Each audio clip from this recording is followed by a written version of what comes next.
জানেন কি, ভয়ঙ্কর কালভৈরবও একসময় ব্রহ্মহত্যার পাপ নিয়ে যুগের পর যুগ মুক্তির সন্ধানে ঘুরে বেরিয়েছিলেন। ব্রহ্মার অহংকার ভাঙতে মহাদেবের ক্রোধ থেকে জন্ম নেন কালভৈরব। তিনি ব্রহ্মার পঞ্চম মস্তক ছেদন করেন, কিন্তু সেই সঙ্গে জড়িয়ে যায় ব্রহ্মহত্যার মহাপাপ। সেই পাপের প্রতীক হয়ে ব্রহ্মার কাটা মস্তক কালভৈরবের হাতে আটকে যায়। তিনি হয়ে ওঠেন ভিক্ষাটন, এক ভয়ঙ্কর ভিক্ষুক।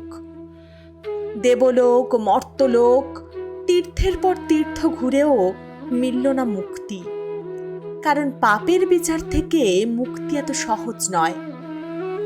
অবশেষে কালভৈরব পৌঁছালেন মহাপবিত্র কাশীতে, শিবের প্রিয় নগরী, মোক্ষের দ্বার। কাশীতে পা রাখতেই ব্রহ্মার কাটা মস্তক তার হাত থেকে খসে পড়ে। ব্রহ্মহত্যার পাপ থেকে মিলল মুক্তি। সেই স্থানই পরিচিত হল কপালমোচন তীর্থ নামে।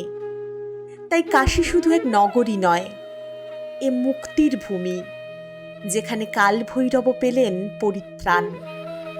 জয় কালভৈরব, হর হর মহাদেব। এমন আরও রহস্যময় গল্প জানতে সাবস্ক্রাইব করুন কণ্ঠপুরাণ মাইথোলজি স্টোরিজ।